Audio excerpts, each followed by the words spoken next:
Bonjour et bienvenue dans votre émission Derrière le CV, l'émission qui vous inspire et vous guide vers l'excellence. Aujourd'hui, un réel plaisir de se plonger dans le monde des affaires internationales avec comme invité Monsieur Stéphane Tiki. Stéphane, bonjour. Bonjour, merci beaucoup pour cette belle invitation. C'est un immense plaisir pour moi d'être ici avec vous aujourd'hui. Merci Stéphane. Donc, je rappelle que vous êtes porte-parole et directeur en charge du développement du groupement Patronat francophone, qui est le premier réseau d'affaires francophones.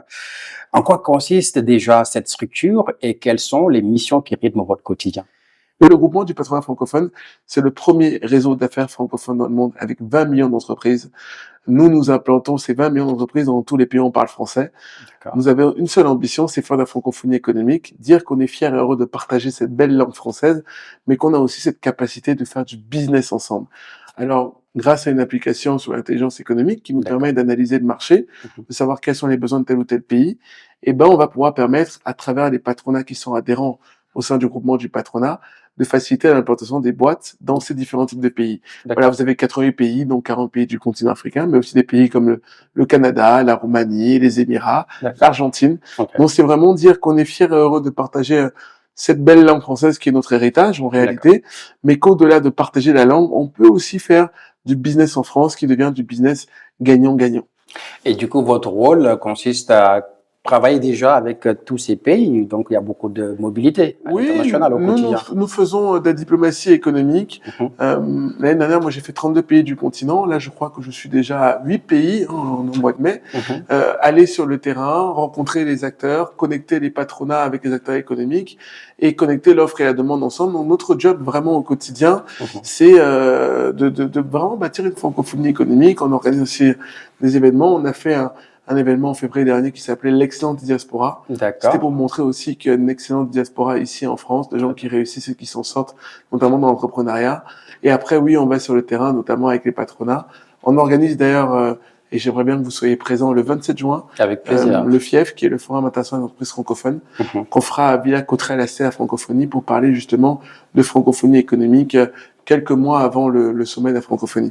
Donc, vous voyez, vraiment, on essaie de faire euh, connecter l'offre et la demande, bâtir des ponts entre les uns et les autres pour justement développer euh, ce développement économique. Ce qui veut dire qu'aujourd'hui, on est en capacité d'installer une entreprise du nord vers le sud, une entreprise canadienne qui va s'implanter à Kinshasa, Mhm. mais on est aussi en capacité d'implanter une entreprise sénégalaise qui se trouve à Dakar, qui veut s'implanter aujourd'hui à Yaoundé. Donc, Donc on la fait relation nord-sud, sud-sud, sud-sud, ça c'est les très deux. intéressant. Ce Ok. sont nos missions au quotidien.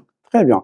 Très intéressant. Je rappelle que vous êtes aussi spécialiste du commerce transcontinental, notamment entre l'Europe et l'Afrique. Je voulais savoir quels sont les enjeux des relations internationales dans cette mondialisation qui revient un cachet particulier pour toutes les multinationales. Écoutez, on est dans le monde de la mondialisation, et d'ailleurs on aime bien. Ça veut dire que le monde de la mondialisation a compris une chose essentielle, l'Afrique est le continent d'aujourd'hui et de demain. Je répète, l'Afrique est le continent d'aujourd'hui et de demain. D'accord. Ils viennent parce qu'ils ont compris que l'Afrique est le continent d'aujourd'hui et de demain. Et ça, il faut que nous en ayons conscience. Et moi, je crois en cette relation entre l'Europe et l'Afrique, et je crois en cette relation entre la France et l'Afrique, une relation économique basée sur du gagnant-gagnant, une relation business. Et je crois que c'est ça le nerf de la guerre aujourd'hui. Et c'est ça la clé. Parce que la France a un savoir-faire incroyable avec des entreprises qui sont de qualité, avec des vrais savoir-faire. Et ben, la force, c'est de connecter ces savoir-faire-là avec les besoins qui sont sur le continent. Et aussi dire aux gens de la diaspora, Mhm. pour ceux qui en ont l'envie, la passion, qu'on a la capacité de pouvoir œuvrer aussi sur le continent, même en restant ici à Paris, que chacun apporte sa pierre à l'édifice, parce que nous avons deux choses en commun. Nous avons la première chose en commun, c'est l'amour du continent. Et la deuxième chose en commun, c'est l'ambition d'œuvrer chacun à son niveau. Il n'y a pas de pression. Il faut venir sur le continent. Merci Stéphane. Pour vous, quelles sont les qualités indispensables pour devenir développement commercial? Parce que j'ai vu que vous avez travaillé quand même dans plusieurs domaines. À chaque fois, il y a cette casquette de business, de développement de portefeuille. Quelles sont les qualités indispensables pour les personnes qui veulent bâtir une carrière comme vous? D'abord, je dirais, les amis, moi, je suis dopé à la passion. Vraiment, la La passion passion.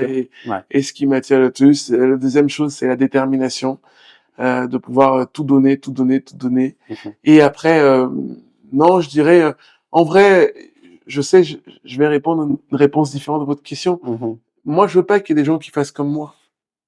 Chacun a sa voix, chacun a son talent, chacun a son potentiel.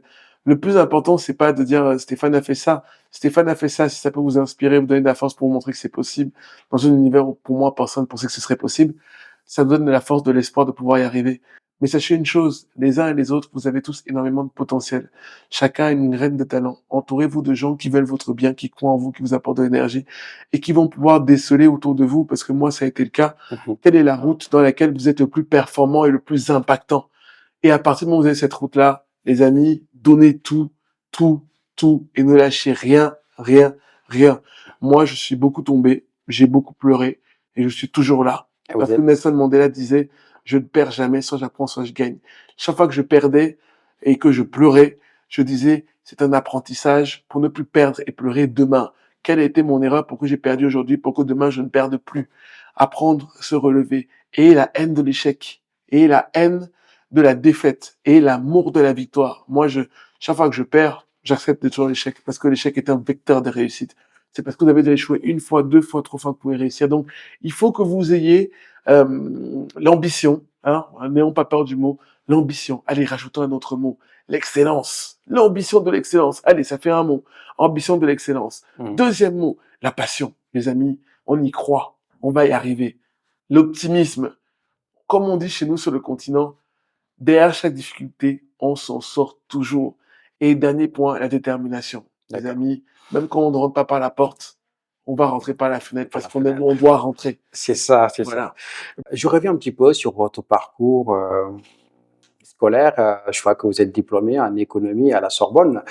Ce qui va m'intéresser, c'est que qu'est-ce qui a motivé aujourd'hui ce choix de faire des études en économie? Moi, j'ai toujours adoré l'économie, hein. J'étais déjà en seconde, j'étais en économie, hein. J'ai eu un bac ES, hein, première ES, terminale ES. Pardon, la nouvelle génération, je sais qu'on dit plus ES, hein, mais pour ceux qui sont un peu plus anciens, ils savent de quoi je parle. Et attention, D'accord. je suis toujours jeune quand même, hein. Mm. Je fais pas non plus, voilà, un peu d'humour. Mais non, pour être plus sérieux, voilà, moi, j'ai toujours été admiratif de l'économie parce que c'est impactant. Vous savez, Mm. quand vous implantez une entreprise qui crée des emplois, qui embauche des gens, et ben les gens qui sont embauchés derrière, ils vont avoir un salaire, c'est une amélioration de leur quotidien, augmentation de leur niveau de vie, De toute augmentation de façon, leur pouvoir d'achat. c'est l'enjeu du monde actuel. Voilà, pour moi l'économie c'était impactant et c'était là où j'étais le meilleur domaine. Et puis voilà, je rêvais hein, de Yaoundé d'entrer à la Sorbonne, c'était magnifique. Voilà. Stéphane, on va parler un petit peu sur l'anecdote. Je sais que vous avez fait des choses extraordinaires. Si je vois votre parcours depuis Cameroun jusqu'à être là au niveau du patronat francophone, qu'est-ce qui a fait cette force? S'il y a une anecdote à nous raconter qui vous a plus marqué durant votre carrière, ce serait quoi? Il y en a tellement, tellement, mais je dirais que ma vie est un mélange de chance, de détermination et de passion. Je dirais juste tout simplement que à chaque fois que j'ai essayé d'ouvrir une porte, elle était fermée. Voilà. Et que j'ai jamais baissé les bras. Et que j'y ai toujours cru. Et j'ai toujours tout donné pour y arriver. Donc voilà, ça, c'est un... Les personnes qui, à chaque fois, c'est difficile. Donc, vous, quel message avez-vous à donner à ces Non, je personnes? dirais, les amis, c'est toujours difficile. Moi, je suis jamais arrivé à quelque chose où c'était facile. En réalité, moi, je pense qu'il n'y a pas beaucoup de gens qui ont cru en moi dès le départ. En plus, j'ai commencé, j'étais timide. Euh, Aujourd'hui, vous voyez, j'ai pris des cours de théâtre qui font que je m'exprime aussi bien. Hum. Parce qu'il n'y a pas de fatalité. Il faut, en fait, être un acteur de son destin pour changer les choses. Avoir la capacité de pouvoir identifier ses forces et ses faiblesses, améliorer, se spécialiser dans ses forces et réduire et limiter ses faiblesses. Très bien. Alors, je vois que vous êtes un homme d'action avec plusieurs cordes à votre arc et bravo. Merci Euh, beaucoup. si un message à donner à ces milliers de personnes qui nous regardent d'ici et d'ailleurs, quel serait ce message? Écoutez, d'abord, je dirais ma fierté d'être ici aujourd'hui, un moment merveilleux, passé à échanger ensemble, parce que je voudrais aussi rendre hommage à cette chaîne et à vous, hein, parce qu'on met pas assez en avant ceux qui font des choses et avoir cette idée, ce projet, monter cette chaîne qui met en avant l'économie, mais aussi les parcours de ceux qui réussissent. C'est tout à votre honneur et vous devez être fiers de ce que vous faites au quotidien. Je sais que la route est encore longue parce que vous avez des projets encore plus grands, Merci. mais ce que vous faites déjà ici, je trouve ça exceptionnel et on le dit pas assez souvent. Donc c'est pour ça que je voulais d'abord le dire, la qualité de ce que vous faites, la qualité de vos équipes, le professionnalisme et la qualité des équipements que vous avez ici, c'est une fierté. Deuxièmement, une deuxième fierté que je voulais vous transmettre ici aujourd'hui, c'est que les jeunes aujourd'hui et ceux qui nous écoutent ont souvent un problème avec un seul mot qui s'appelle l'espoir, parce qu'on ne croit pas que c'est possible. Et en fait, à travers moi et tant d'autres qui passent ici, vous mettez en lumière des parcours de gens qui réussissent entre guillemets, Mhm. qui donnent de l'espoir à ces gens-là et qui derrière eux, leur écran, la télé, l'ordinateur, la tablette, se disent ah, si lui il a pu y arriver, malgré les complications, les rebondissements, les larmes, on l'a dit tout à l'heure, il a pu y arriver, donc moi aussi je peux y arriver, donc vous créez de Totalement. l'espoir. Mm. Donc je voulais d'abord vous rendre hommage ici, et c'est en lien de cet hommage que je viens de vous faire, Merci. en lien avec ce que je veux passer comme message aux jeunes, c'est de dire, pour moi la force du continent, c'est cette jeunesse passionnée, ambitieuse, rêveuse, déterminée. Moi j'ai une phrase qui m'a accompagné tout au long de mon parcours qui était de dire je rêve ma vie et je vis mes rêves. Le soir, vous rêvez à ce à quoi vous les aspirez. Et le matin, vous donnez tout, tout, tout pour réaliser vos rêves. Alors, je vais vous dire deux conseils, hein. Le premier, c'est que Mhm. d'abord, il faut croire en vous-même. Parce que personne ne peut croire plus en vous que vous-même. Et deuxième conseil que je vais vous donner, c'est de dire que vous avez les uns et les autres énormément de potentiel. Vous avez les uns et les autres une graine de talent. C'est la seule chose qu'on vous demande aujourd'hui, c'est de savoir identifier quels sont votre talents, quel est votre talent, Mm. et surtout entourez-vous de gens qui croient en vous, qui veulent votre bien. Mais surtout pour terminer, en étant les uns avec les autres, ensemble. Ce qui nous unit est plus fort, ce qui nous différencie. Exactement. Merci Stéphane d'avoir répondu à notre invitation. L'émission tire à sa fin. Je vous donne rendez-vous la semaine prochaine avec un autre expert pour découvrir ce qui se cache derrière son CV.